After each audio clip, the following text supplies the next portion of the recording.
দর্শক, চেন্নাইয়ের হয়ে চলতি আইপিএলের শেষবারের মতো মাঠে নেমেছিল কাটার মাস্টার মুস্তাফিজুর রহমান। ব্যাটে বলে দলীয় ভরাডুবির দিনে দলের সবচেয়ে সফল বোলারদের বিদায়টা রাঙাতে পারল না হলুদ শিবির।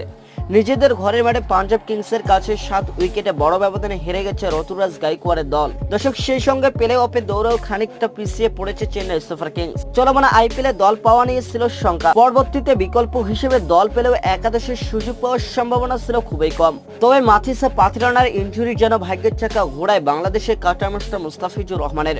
একাদশের সুযোগ পেয়ে চলতি আসরের শুরু থেকে বল হাতে দুটি ছড়াচ্ছেন দাফেজ। তারই ধারাবাহিকতায় এবারে আসরের সর্বোচ্চ উইকেট শিকারীদের তালিকায় শীর্ষে আছেন দাফেজ। দর্শক, এবারে আইপিএলে যৌথভাবে এখন পর্যন্ত টুর্নামেন্টের সর্বোচ্চ উইকেট সংগ্রাহক মুস্তাফিজুর রহমান। তিনি নিজের শেষ ম্যাচে উইকেট না পেলেও সাফ রেখে গেছেন ঠিকই।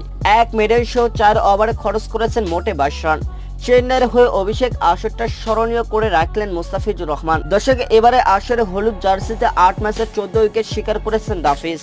এদিকে মুস্তাফিজুর রহমানকে আইপিএল খেলার জন্য বিসিবি থেকে ছুটি দেওয়া হয়েছিল 30 এপ্রিল পর্যন্ত। তবে পরে আরো একদিন বাড়িয়ে সেই ছুটি করা হয় 1 মে পর্যন্ত।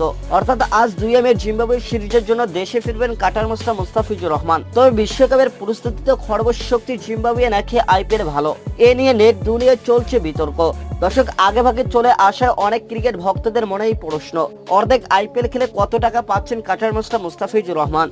দর্শক, এই টাইগার পেসার যত টাকায় পাক না কেন, আইপিএল এর পুরো মৌসুম খেলতে না পারে আর্থিকভাবে ক্ষতির সম্মুখীন হবেন যে তিনি। এবারে আইপিএল ভিত্তিমূল্য 2 কোটি রুপিতে মুস্তাফিজুর রহমানকে দলে ফেরে চেন্নাই সুপার কিংস। চলমান আইপিএল এর 17তম আসরে বাংলাদেশে একমাত্র প্রতিনিধি মুস্তাফিজ, আর চেন্নাই জার্সিতে তিনি রয়েছেন দুর্দান্ত ফর্মে। দর্শক, এমন দুর্দান্ত পারফরমেন্সের পরও বাঁহাতি এই টাইগার পেসারকে ফিরতে হচ্ছে আজ দেশে। আগামী 1 মে পর্যন্ত তাকে আইপিএল খেলার অনুমতি দিয়েছিল বিসিবি। তাকে দ্রুত ফেরানোর উদ্দেশ্য হচ্ছে ঘরের মাঠে আসন্ন জিম্বাবুয়ের বিপক্ষে টি-20 সিরিজ। দর্শক, এদিকে আইপিএল এর পুরো মৌসুম না খেলায় স্বাভাবিকভাবে নিলামের পুরো টাকা পাচ্ছেন না টাইগার পেসার। আইপিএল এর পারিশ্রমিক নিয়ম অনুযায়ী গ্রুপ পর্বে 14টি ম্যাচ খেলার মতো অবস্থা থাকলে পুরো টাকাই পেতেন দাফেজ, আর ম্যাচ কম খেললে আনুপাতিক হারে পাবেন পারিশ্রমিক। সেই হারে প্রতি ম্যাচে মুস্তাফিজুর রহমান পাচ্ছেন 18,72,000 টাকার কিছু বেশি পারিশ্রমিক পাচ্ছেন তিনি।